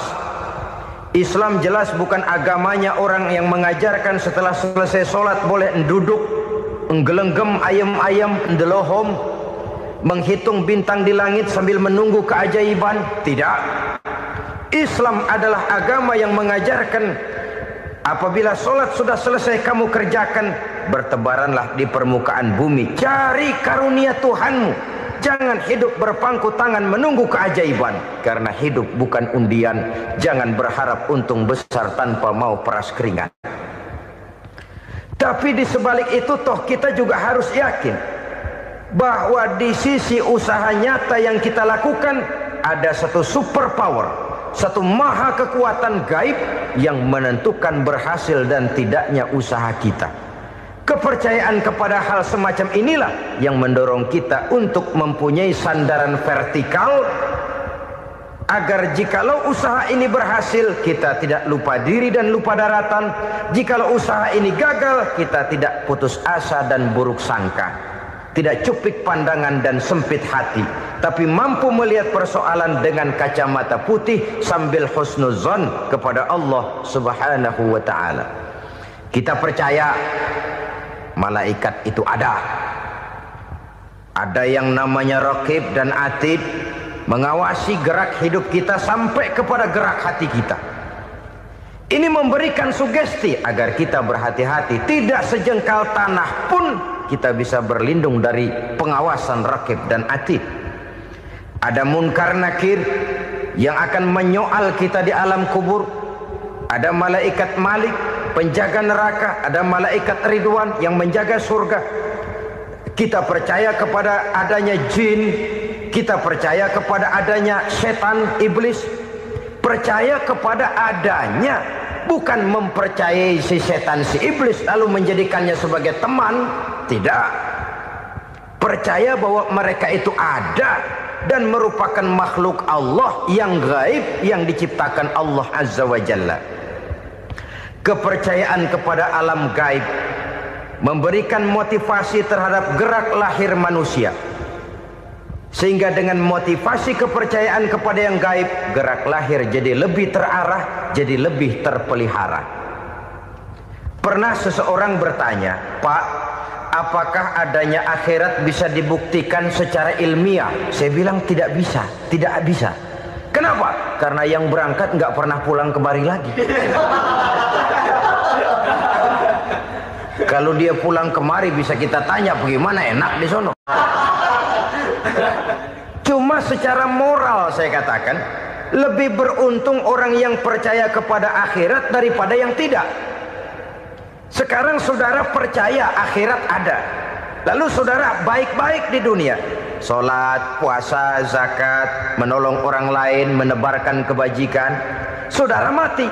Andai kata akhirat tidak ada, toh dalam hidup saudara sudah berbuat baik. Paling tidak nama saudara akan dikenang sebagai orang baik. Sebaliknya, saudara percaya, kata saya, bahwa akhirat tidak ada, lalu hidup semau-maunya, tenggelam dalam maksiat dan munkarat, menentang Allah, tidak mau ruku dan sujud. Lalu saudara mati, kemudian akhirat ada, ayo mau apa? Bekal tidak punya. Jadi secara moral lebih beruntung orang yang percaya kepada adanya akhirat daripada yang tidak percaya. Dan itu alam gaib yang tidak bisa dibuktikan secara eksat. Jangankan untuk membuktikan seperti itu, dalam kehidupan sehari-hari saja yang kita rasakan tidak selalu berbentuk toh. Angin, bagaimana sih bentuknya angin? Kita tidak tahu. Merah, buktinya kalau dikerok merah. Yang merah itu kulit, yang kulit kita bukan anginnya. Sakit, rasa sakit itu ada, tapi bagaimana bentuk sakit? Kita nggak pernah tahu. Kalau kita makan cabai pedas, bagaimana bentuk pedas itu tidak ada, tapi rasa ada. Bentuk pedas hijau, cabainya bukan pedasnya. Tidak semua yang kita rasakan bisa kita gambarkan dalam bentuk yang konkret.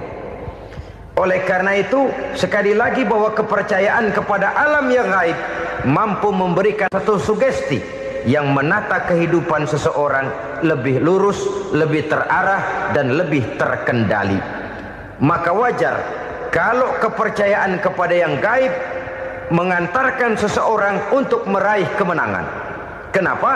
Dia percaya kepada yang gaib, bahwa akhirat ada, bahwa alam kubur ada, bahwa pertanggungan jawab itu ada. Maka dia lalu tidak hidup saenae udele dewe, itu loh. Tidak hidup menurut seleranya sendiri, terarah, teratur. Ini cirinya yang pertama. Orang bertakwa yang akan meraih kemenangan, mereka beriman, mereka percaya kepada yang gaib. Bahkan hal-hal konkret saja selalu berangkat dari yang gaib. Saudara-saudara, para remaja, para pemuda sekarang ini tidak pernah tahu toh siapa yang akan jadi teman hidup saudara. Kita bisa saja ngerancang, mentargetkan, tapi toh akhirnya yang namanya jodoh bukan kekuasaan kita. Rezeki di luar kemampuan kita. Begitu juga ajal. Maut, jodoh, ajal adalah contoh-contoh konkret bahwa pada akhirnya yang gaiblah yang menentukan. Bertahun-tahun ngelancong, emang jodoh seret, nggak jadi.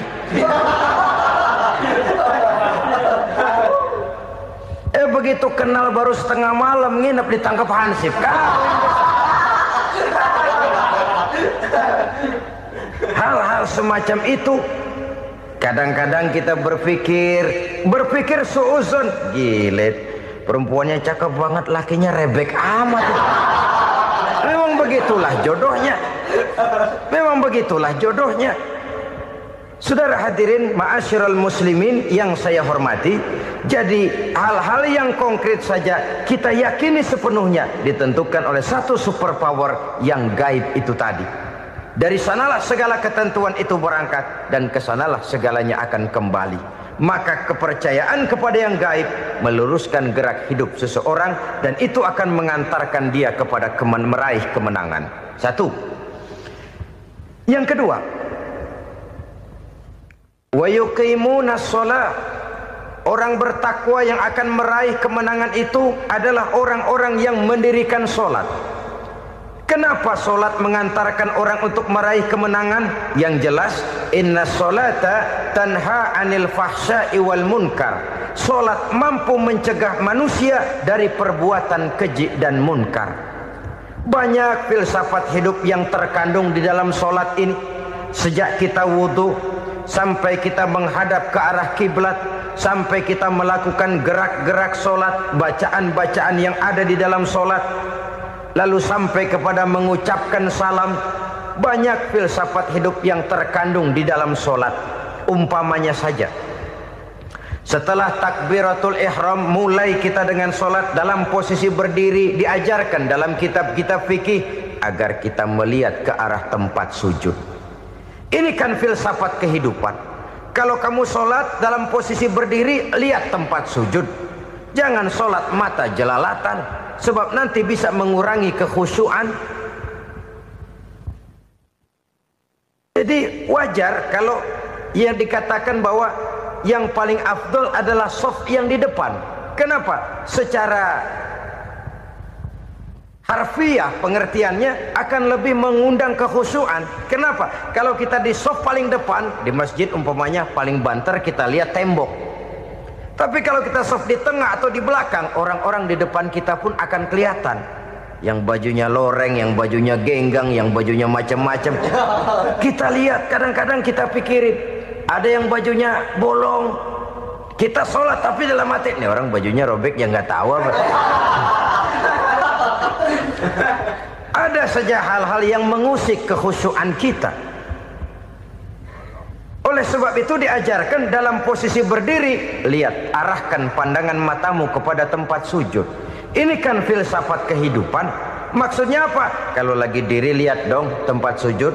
Kalau udah di atas ingat dong sama yang bawah. Kalau sudah tinggi ingat dong dari mana kamu berangkat.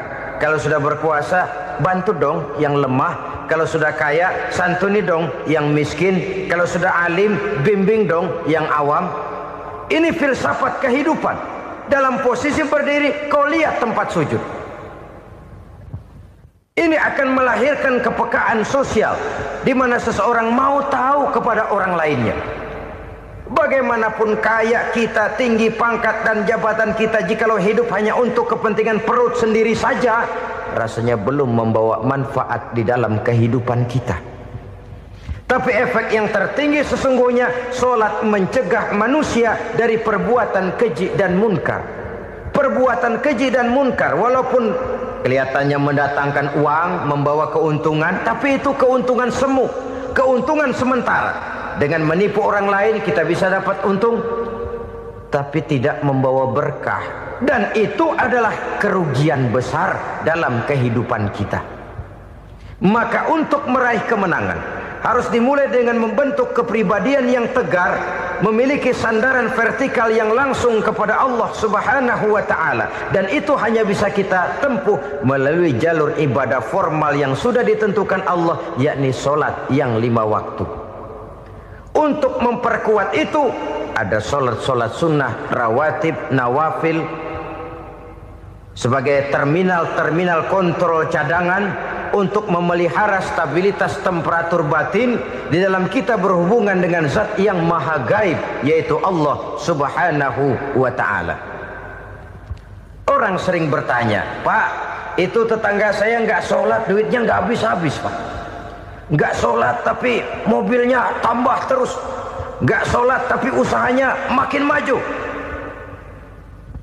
Tapi di sisi lain ada orang yang rajin sholat, rezekinya butak bener. Anaknya mana kurus, mana korengan. Saudara hadirin ma'asyiral muslimin rahimakumullah.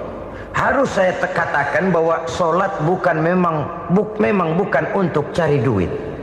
Sholat adalah sandaran vertikal kita kepada Allah. Sedangkan soal rezeki itu berkaitan dengan sifat Allah maha pengasih dan maha penyayang. Allah maha pengasih, siapapun dikasih kalau mau usaha. Allah maha penyayang, tidak semua orang disayang oleh Allah Azza wa Jalla. Dan belum tentu banyak harta itu merupakan nikmat. Mungkin juga istidraj. Artinya istidraj itu dikasih tapi diambulin, kalau bahasa Betawinya itu. Dikasih tapi diambulin, itu bukan merupakan nikmat sesungguhnya, lebih merupakan azab dari Allah Subhanahu wa ta'ala.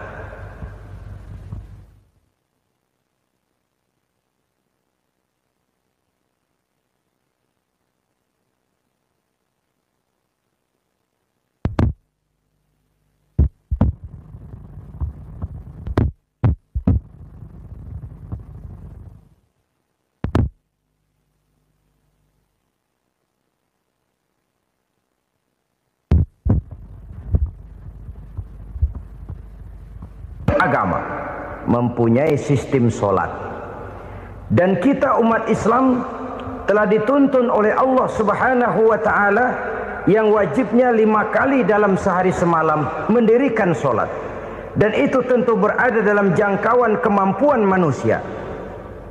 Pada awalnya barangkali kita memang merasa solat itu satu kewajiban, tapi semakin kita hayati makna, manfaat dan filsafat yang terkandung di dalam ajaran solat, semakin sampai kita kepada keyakinan bahwa solat adalah keperluan kita.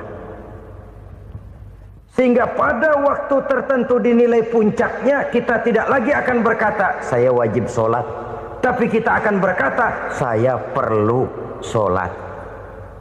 Kalau kita sudah merasakan itu adalah keperluan kita, nah di sanalah kita baru akan merasakan ruginya kalau hal itu tidak kita laksanakan. Sepanjang kita masih berkata saya wajib sholat, kita akan lebih merasakan dia sebagai beban ketimbang sebagai keperluan. Yang jelas Allah tidak memerlukan ibadah yang kita laksanakan ini. Dengan kata lain, andai kata satu dunia penuh ini orang tidak ada yang sholat satu pun, Allah tidak akan turun dari jabatan Tuhan. Jangan lalu berpikir kalau kita ngambek se-RW kagak sembahyang Tuhan tekor kali ini ya. Tentu tidak. Itu perlunya kita, bukan perlunya Allah. Dan pada induknya kita akan berkata saya perlu agama. Kalau secara induk kita sudah memerlukan agama, maka konsep-konsep yang ada di dalam ajaran agama itu pun adalah juga merupakan keperluan kita. Baik dia bernama sholat, baik dia bernama puasa, baik dia bernama zakat, baik dia bernama haji, seluruhnya adalah keperluan kita. Dan sesuatu yang kita perlukan apabila tidak kita laksanakan akan melahirkan kerugian di dalam kehidupan. Jangan heran kalau kita membaca riwayat perjalanan hidup para salafus soleh, orang-orang soleh. Ada yang tahajud sampai 100 rakaat, ada yang sholat malam kakinya sampai bengkak. Kita sekalinya bengkak biri-biri. Ada yang sholat membaca surah dalam Al-Quran sampai khotam Quran. Kok mau? Mereka sudah merasakan itu keperluan. Itu saja soalnya. Satu saat pun jikalau kita merasa bahwa itu keperluan saya, kita pun akan melaksanakan seperti itu. Keperluan saya dalam kehidupan. Inilah yang kedua. Yang ketiga, orang bertakwa yang akan meraih kemenangan itu, wa mimma razaqnahum yunfikun. Mereka membelanjakan sebagian daripada rezeki yang diberikan Allah kepada mereka. Mereka infakkan di jalan Allah. Ada satu dialog menarik. Satu hari seorang anak muda bertemu dengan seorang kakek-kakek yang sudah dikenalnya baik. Bertanyalah anak muda ini, "Kek, umur kakek berapa tahun?" 15 tahun, kata si kakek. "Anak kakek berapa orang?" 1. "Harta kakek berapa banyak?" 15 juta. Si anak muda ini bengong, lalu protes, "Kok kakek bohongin saya?" "Kenapa?" "Saya tahu umur kakek 70 tahun. Kenapa ngaku 15? Saya tahu anak kakek 5. Kenapa bilang 1? Saya tahu kakek miliuner, miliaran uang kakek. Kenapa ngaku cuma 15 juta? Begini, kata si kakek tadi. Benar, umur saya 70 tahun. Tapi dari umur yang 70 tahun itu baru 15 tahun terakhir ini saya merasakan ibadah kepada Allah. Meninggalkan maksiat, jauh dari segala macam munkarat. Maka yang 15 tahun inilah yang benar-benar saya rasakan sebagai umur saya. Benar anak saya 5, tapi yang 4 susah diatur. Cuman 1 rasanya nih yang bakal jadi si buah hati belahan jantung berlanjut cerita penerus sejarah. Cuma 1 ini yang saya harapkan, yang akan jadi anak soleh, yang akan membuat saya menerima pensiunan pahala. Kalau yang 4 apek dah, nggak ada harapan. Nah, tuh nyekek botol mulu. Oh begitu. Iya. Lalu kenapa kakek bilang harta kakek cuma 15 juta padahal saya tahu kakek uangnya miliaran, depositonya banyak? Ya karena 15 juta itulah yang saya ingat yang pernah saya belanjakan di jalan Allah. Saya merasa itulah harta saya yang sebenarnya. Yang miliaran yang saya simpan di bank kelak kalau satu saat saya mati akan jadi rebutan di antara anak-anak saya. Iya kalau anak saya soleh kayak yang satu ini.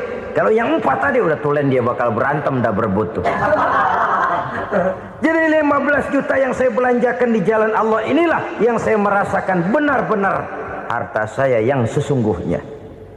Dialog ini patut menjadi bahan renungan kita bersama. Diberikan kita umur 40, 50, 60, 70, 80. Berapa tahun dari umur yang diberikan itu yang jalan mulus, yang kita gunakan untuk melaksanakan ibadah? Banyak harta kita simpan di bank, di lemari, di dompet, di tas. Tapi berapa yang sudah kita depositokan di jalan Allah yang akan menemani kita di hari kita kembali nanti?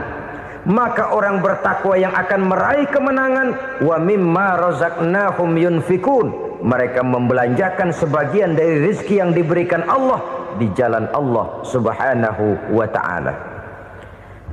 Ma'asyiral muslimin rahimakumullah.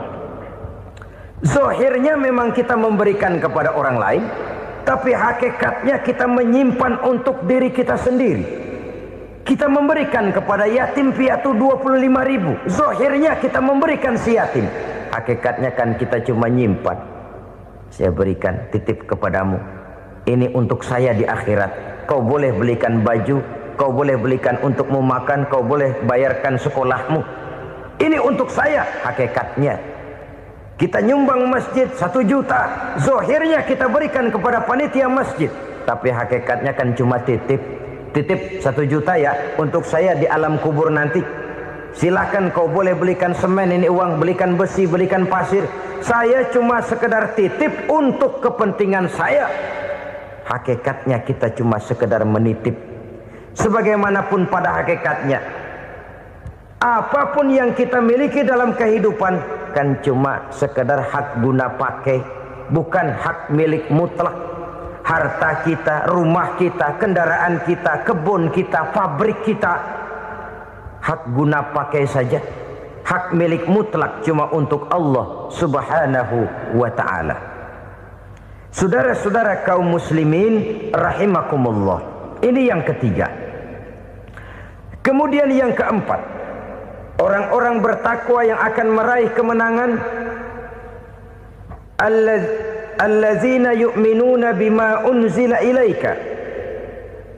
Mereka yang beriman, mereka yang percaya kepada apa yang telah diturunkan kepadamu Muhammad, ay Al-Quran, yakni Al-Quranul Karim.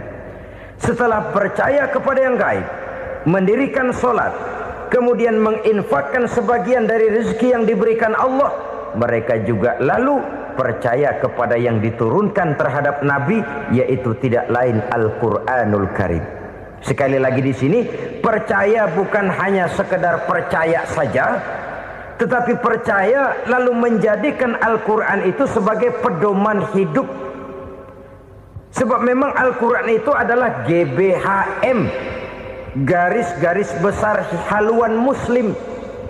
Apa yang harus kita lakukan, apa yang harus tidak kita lakukan, bagaimana mestinya kita bertingkah laku dan berbuat, seluruhnya tercantum di dalam Al-Quranul Karim.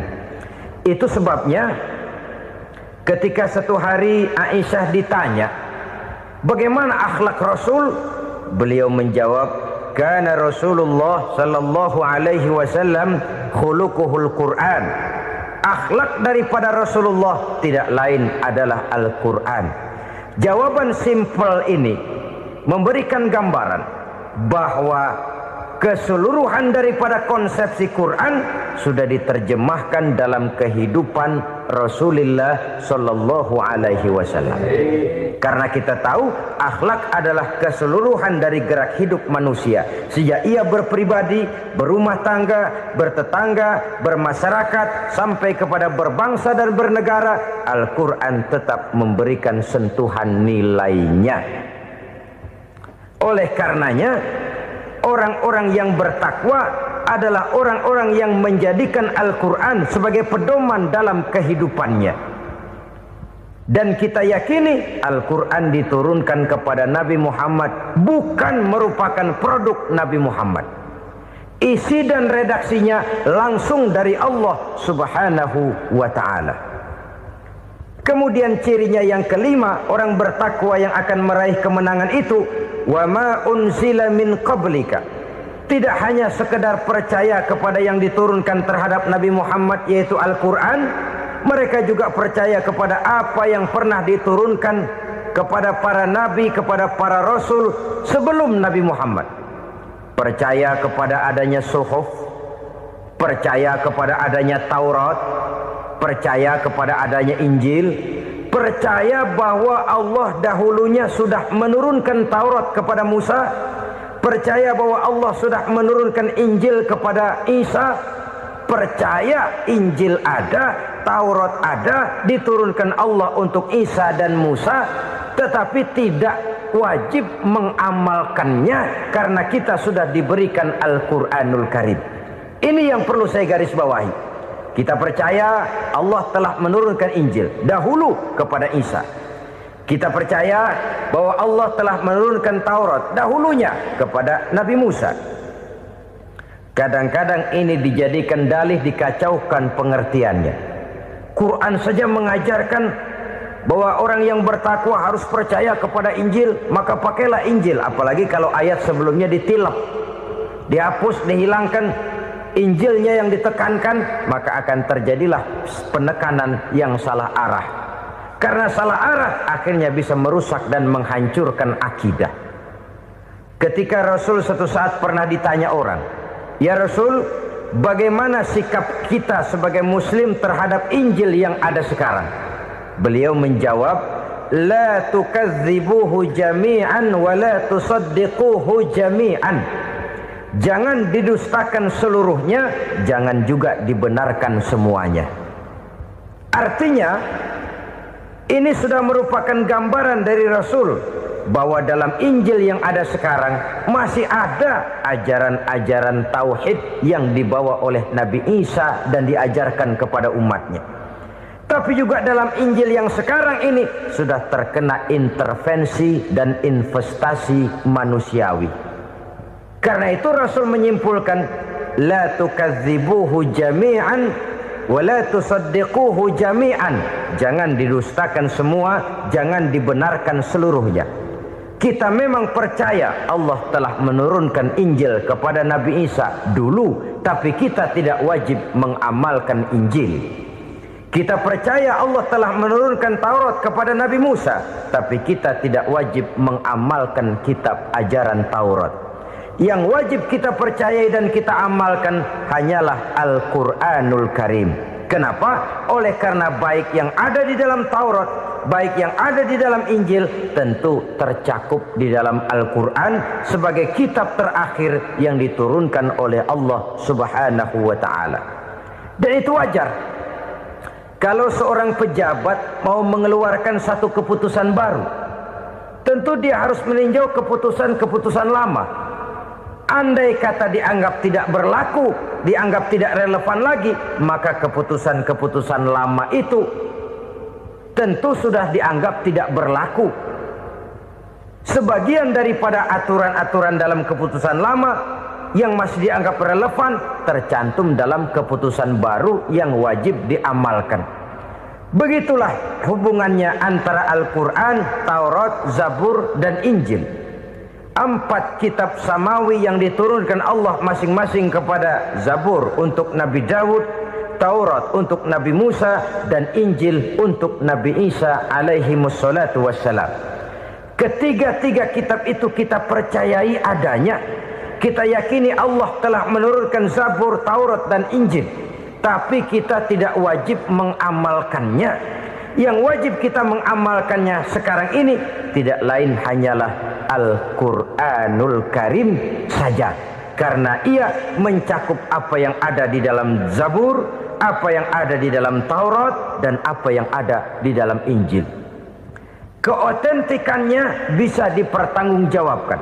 Ya, tapi kan Nabi Muhammad sudah mati 14 abad yang lalu, dan di zaman beliau Al-Quran kan belum dikodifikasikan, belum ditulis. Bagaimana keotentikannya bisa dipertanggungjawabkan? Mudah saja. Allah berjanji, inna nahnu nazzalna dzikra wa inna lahu lahafizun. Kami yang menurunkan Al-Quran dan kami yang akan menjaga dan memeliharanya. Allah turunkan Quran, Allah menjaganya. Bagaimana cara Allah menjaga Al-Quran itu? Banyaknya orang-orang yang hafaz Al-Quran. Hafaz Al-Quran 30 juz, 114 surah, 6.666 ayat.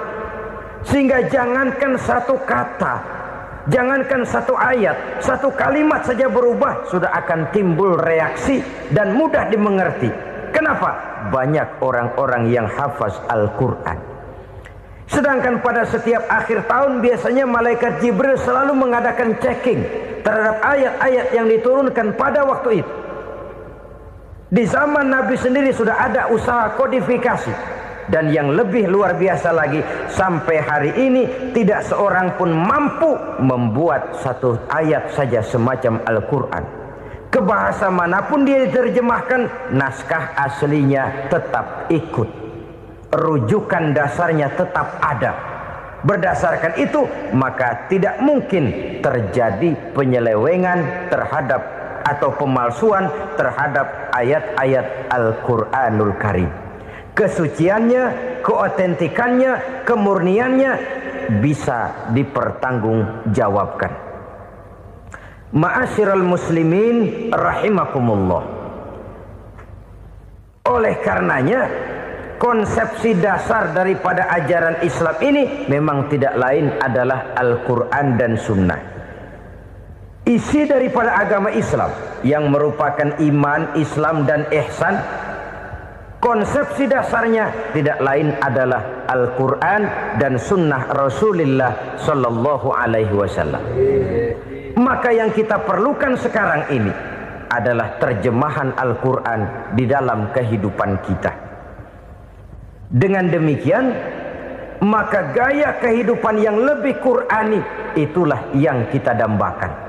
Kita perlu memang terjemahan Quran dalam bahasa Inggris, dalam bahasa Belanda, dalam bahasa Jepang, tapi yang lebih kita perlukan adalah terjemahan Quran di dalam kehidupan kita. Konsekuen, tidak memanipulasi, ringan sama kita jinjing, berat sama kita pikul. Jangan kalau lempengan ayat Quran tuh kira-kira enak diamalin, keras teriakan kita. Giliran kira-kira ayat Quran itu mukul kepala kita sendiri, diam kita. Itu ciri yang pernah disindir Allah dalam awal-awal Baqarah juga. Ciri beragamanya orang yang munafik. Kullama adha'a lahum masyawfih, kata Allah. Wa iza azlama alaihim qamu. Apabila terang mereka jalan, apabila gelap mereka berhenti. Artinya, kalau kira-kira di Islam nguntungin, rame-rame pada teriak Islam. Tapi ketika diminta untuk berjuang, ketika dituntut untuk berkorban, rame-rame mengundurkan diri. Nasib agama tidak ubahnya seperti daun pisang yang dikait orang di tepi jalan lantaran tak berpayung di ketika hari hujan. Manakala hujan usailah sudah, daun itu pun dicampakkan di tepi jalan, diinjak pula orang nan lalu. Artinya orang menjadikan agama cuma sebagai lipstick, decoration only, tidak konsekuen. Hanya pada saat-saat kelihatannya Islam membawa keuntungan, rame-rame orang teriak-teriak tentang Islam. Tapi jikalau diminta berjuang, jikalau dituntut untuk berkorban, biasanya rame-rame juga mengundurkan diri. Jangan heran kalau mayoritas hitungan kita, tapi minoritas peranan kita. Kuantitas kita dalam jumlah